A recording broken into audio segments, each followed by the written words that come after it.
Nah, pemirsa, persoalan sampah ternyata masih saja menjadi polemik. Perilaku membuang sampah sepertinya masih banyak ditemui di Indonesia. Kualitas udara di Jakarta semakin mengkhawatirkan. Keadaan pabrik mencemari lingkungan. Sampah. Koresponden lingkungan Angkut setiap hari hanya untuk membiarkan pemerintah bisa menemukan tanpa memikirkan efek Tak luput ya. di dasar laut di kota. Persoalan sampah Warga Setiap harinya lingkungan di sekitar kita semakin memprihatinkan, semakin banyak daerah lingkungan yang tercemar.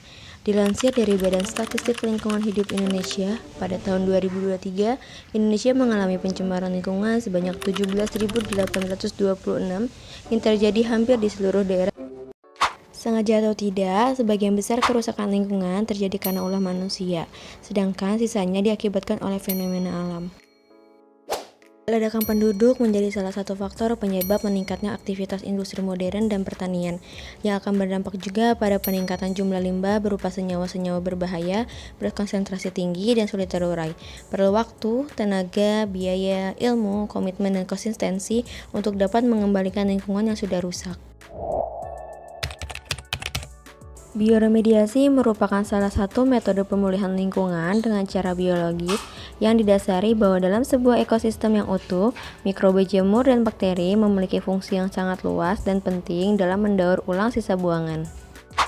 Secara harfiah, bioremediasi memiliki pengertian remediate dengan arti pemulihan dan bio. Dengan demikian, bioremediasi adalah respon biologis menuju perbaikan substrat pada lingkungan yang telah rusak atau tercemar. Metode bioremediasi ini mulai dikomersialisasi sekitar 50 tahun yang lalu ketika salah satu bagian di negara Amerika Serikat memulai melakukan instalasi bioremediasi secara in situ pada tahun 1972 untuk membersihkan ceceran minyak mentah dari kebocoran pipa. Kemudian di tahun 1974, Richard Raymond untuk pertama kalinya mendapatkan paten tentang teknik bioremediasi setelah bioremediasi sukses dilakukan di lapangan. Di Indonesia sendiri, aplikasi bioremediasi diinisiasi oleh PT Seven Pacific Indonesia pada awal tahun 1994 dengan fokus pada kegiatan operasi skala laboratorium dan pilot. Lalu di tahun 2002, operasi bioremediasi skala besar mulai dijajaki.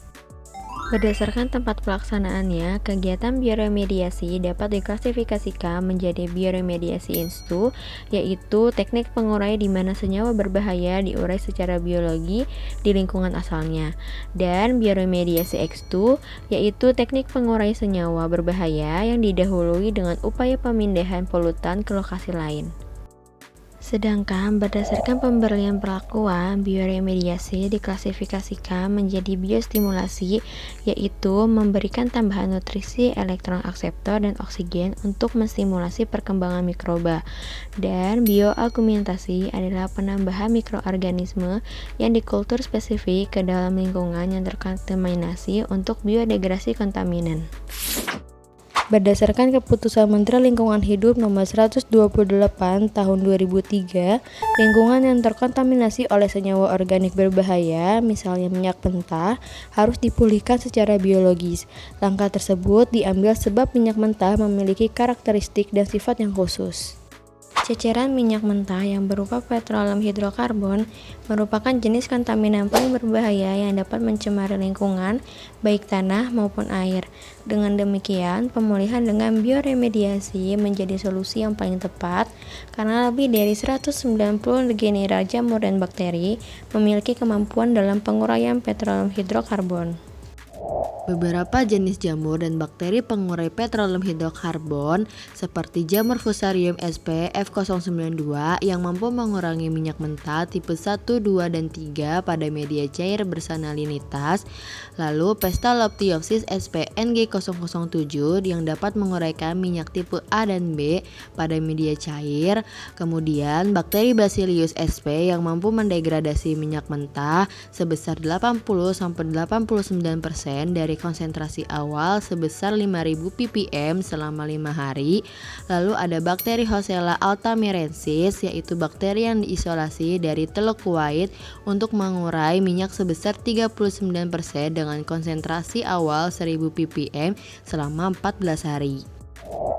Keuntungan dari teknologi bioremediasi yaitu mudah diaplikasikan untuk menguraikan secara permanen berbagai macam tipe kontaminan, lalu merupakan teknologi dengan biaya yang sangat murah, fleksibel dan cocok bila dikombinasikan dengan berbagai macam perlakuan dan teknologi lain, serta ramah lingkungan dan diterima secara luas oleh masyarakat. Adapun kekurangan dari teknologi bioremediasi ini, yang pertama, sangat dibatasi oleh tipe kontaminan yang sulit terurai dan proses penguraian terkadang berjalan lambat. Kedua, beberapa hasil penguraian menghasilkan bahan dengan toksisitas yang lebih berbahaya dibandingkan dengan senyawa awalnya. Ketiga, memerlukan penanganan khusus dan matang untuk mulai pengaplikasian bioremediasi. Dan keempat, membutuhkan waktu yang relatif lebih lama jika dibandingkan dengan teknologi lain.